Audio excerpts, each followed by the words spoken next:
Now, homicide rates in the U.S. are at an all-time low, and yet domestic violence killings have stayed persistently high. Our next guest says these crimes are predictable and preventable. Following the painful murder of her sister-in-law and nieces, psychologist Doreen Dodgen-Magee has spent the last 3 decades advocating for more protections against domestic violence. And she speaks to Michel Martin about what policymakers can do to intervene.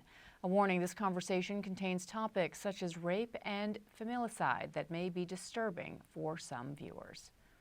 Thanks, Bianna. Dr. Doreen Dodgen-Magee, thank you so much for talking with us. Thank you so much for having me. I'm really honored. And it's such a difficult subject to talk about, but I think we have to talk about it because there have been a number of very difficult stories in the news in recent weeks and months of individuals killing a spouse, in some cases killing their entire family. And just to start our conversation off, one of the reasons that you, as a scholar and a researcher and a practitioner, are interested in this subject is that you've had this experience in your own family. Do you mind telling us what happened? I have had this experience in my family, and I think the way that you mentioned that we need to talk about this is something I always want to highlight, because when this did happen in my family, one of my first thoughts was, oh my gosh, we're that family now. There is such stigma to this reality of familicide, and it is really difficult to talk about and really difficult to hear about. In my family situation, my sister-in-law, Laura, had been married to her husband and for a while, and they had 2 children together. We could tell that there was a lot of coercive control, some emotionally and verbally violent language, and definitely behaviors that were troublesome. Laura was finally able to kind of see those things and understand them. And what we know now from her journals is that she was already dealing with a great fear of being killed. We helped her move out of her home in Seattle, and she and her 2 daughters moved to Oregon, right near us, to live with my mother-in-law. And things were going pretty well until he broke into the house and raped her one day when the girls and my mother-in-law were with me. And that is what resulted in the pregnancy that brought us my youngest niece, April. But before they were killed, I hosted a backpack packing party because it was my oldest niece's, Sarah's, first day of kindergarten the next day. And she was so excited to have this new start. And by this time, because of the violence that had occurred, we had helped Laura get a restraining order, which was a hard-fought legal process. She had gotten that. But that morning, angry over missing this big monumental event of Sarah's first day of kindergarten, Dave was able to purchase a gun, drove across state lines, came to the home as soon as Sarah was home from school, shot his way into the home at the back door, forcing my mother-in-law, Laura, and all 3 girls out into the front yard, where he proceeded to shoot them and kill them all. My mother-in-law had one of the girls kind of standing with her and was shot. He did not shoot her, I think, to kill her, partially to punish her for her role in Laura leaving. At the time, I had a 3-month-old baby. We came and got my mother-in-law, and we were her caregivers until the end of her life, having experienced this trauma. And I will tell you that at that point, I thought, if this doesn't change everything, what will? And now in America, this was in 95. And now in America, we know that 70 women on average are killed in a month in America by intimate partners. And we also know that guns are the #1 killer of children. One of the reasons we're talking about this is that we are in a moment when homicide rates have declined again. Overall homicide rates have declined, but family and intimate partner killings now account for 21% of all homicides. That's up from 15% in 2020. And the attacks in which someone kills 4 or more relatives, which is something that happened in your family, have already surpassed all of last year's total. And this year is just halfway through. So it just seems as though we are in some kind of strange moment. And I wanted to ask you, as briefly as you can, you have to have noticed these numbers yourself. What do you think is going on here? I think as a person who has worked within the gun violence prevention movement, I can tell you that we have taken seriously the issue of community violence. And there has been a lot of work around the country to address that. And we are seeing the impact, which means that when we pass common sense gun laws and legislators have the will to and the fortitude to enforce them, violence goes down. The issue with domestic violence killings is that the issues related to those kinds of violence are things that are deeply private and in the home. There are things like substance misuse, prior abuse, financial and economic concerns. And I think it's very hard for people to stay focused on the issue of the fact that this could be their family. You know, one of the biggest things we hear with gun violence is, well, people were just at the wrong place at the wrong time. My nieces and sister-in-law were in their mother and grandmother's yard. This can happen to any woman and child. And I think it's very hard for most people to stay focused there and realize that these are preventable deaths if we work hard to make them so. One of the other insights that you have shared is that a lot of people talk about these terrible crimes, incidents, things that happen as if it's just out of the blue, just totally unpredictable. Who could have imagined? And I think that one of your insights that comes from your work is that actually it's not. What are some of the things that people could be looking to, the people who perhaps aren't thinking about, that they could be aware of? Yes, I think the first thing I would say is that we need to listen more to women. This is just a huge issue. Typically, there are indicators that you can notice, things like coercive control. You can also often, if you listen well, you can hear women's fear. And I think sometimes people don't know what to do with that.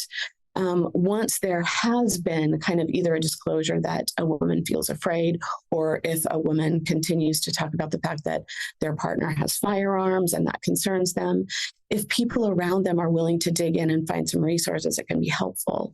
The other big thing to know is that when there is a marriage difficulty, a separation, a divorce, or again, those coercive control signs, typically, if there is a large moment happening in that couple, or like, for instance, their wedding anniversary, or in our story, Sarah's first day of kindergarten, a graduation, any of these large moments can really pique an abuser's feeling of missing out. And if they have, especially if they have access to a firearm, that is an incredibly impulsive and effective method for carrying out their frustration and violence. You've used the term coercive control. Can you tell us what you mean by that for people who may not have heard that term before? Yeah, in the domestic violence world, there's a lot of shifting toward talking about coercive control as these small microaggressions that happen within relationships where a partner begins to understand that they are at risk if they diverge from what their partner wants them to do, or who they want them to be, or who they want them to be around. This can often lead to a lot of isolating of the partner. That happened in our situation. Dave really did not want Laura having contact with us. It could be, choices about no longer going to church or family groups or school socials, anything that kind of makes one person in the relationship in a one down position and the other in a one up.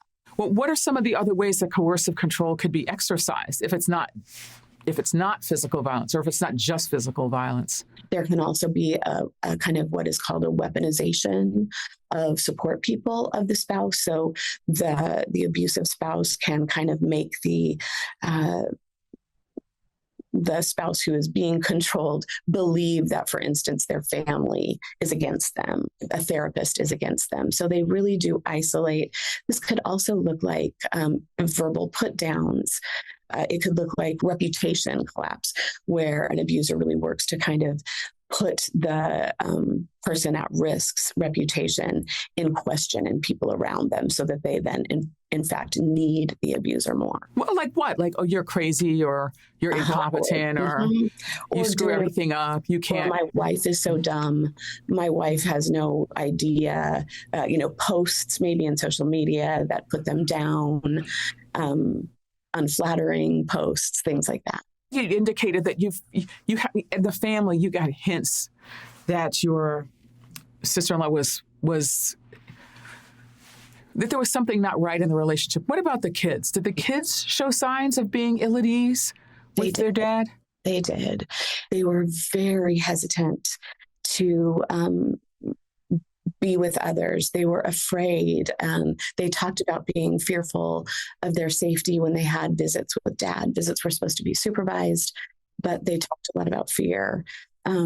They were always quite distressed after visits with their dad. And of course, one of them was only 5 months old. Did the dad show signs of violent behavior before? Because the reason I ask that is, why was he allowed to see the kids at all? This is one of the frustrations. This is a restraining order is a very hard-fought, hard-won legal requirement that women have to work hard to receive. And even with that restraining order in place, after a very violent act, he was still awarded very short and with another person present visitations that made absolutely no sense to us. I personally believe that this issue is what it is because women are still not valued and protected in the same way. Why wasn't he prosecuted? He broke into the house. There's evidence that he committed violence. Breaking into the house is itself a violent act in order to commit another act of violence, which is raping his separated spouse. So why wasn't he prosecuted for that? And that is something that we will never know, other than the fact that Laura, again, had been,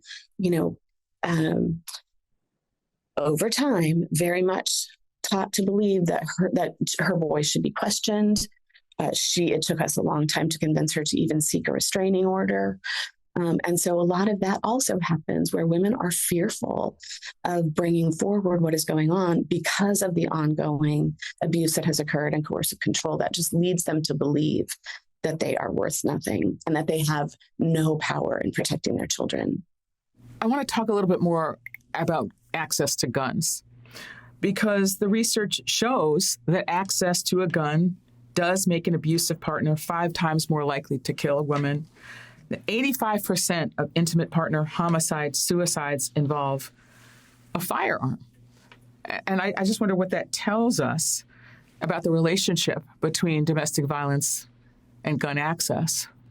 Yeah, well, we live in the country that has the most guns. We now have more guns than we have people per capita. And we have very permissive firearm laws.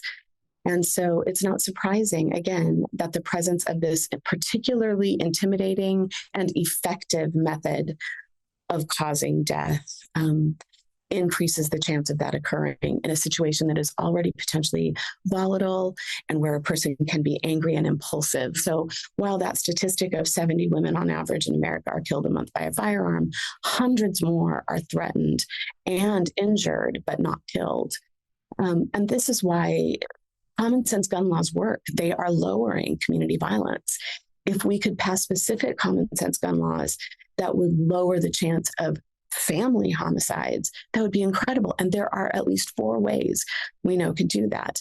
Well, so what are those ways? Yeah, tell me about that. One of them would be extreme risk protection orders, which this is when an abused individual knows that their partner has a firearm and feels concerned. They can go to a judge and petition for this extreme risk protection order, which then allows someone to help that abuser rid themselves of their guns and helps them be stored until safety can be reestablished. This is a very effective law. We also, universal background checks or background checks for all gun purchases would help. Making sure that every state has laws where individuals who have been, as you referred to, convicted of either misdemeanor or felony domestic violence charges are not allowed to have firearms, and then that any firearms they already have are actually taken and held. And then the final legislation that would be very effective is safe storage or child access protection laws, which make sure that a firearm is kept in something like a biometric safe. Even just that small action of having to put your hand on the safe to open it could give people time to flee, or could give the person contemplating, which this is usually it is planned, but at the end of the time, it is adrenaline fueled and, somewhat impulsive when you pull that trigger.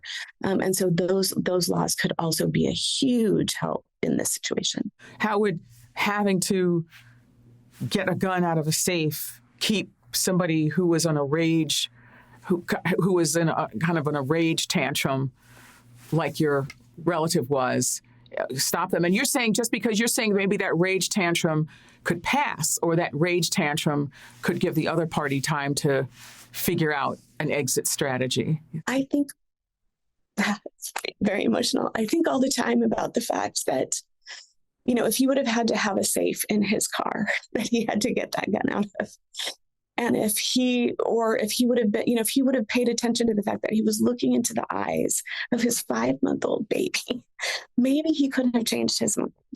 But again, when we just have easy access and nothing that interrupts that process, we're going to have increasing amounts of deaths. And when we also aren't protecting women in the ways that I believe they deserve to be protected. Mm-hmm. I know this isn't, again, the easiest thing to talk about, but do you think about the perpetrators?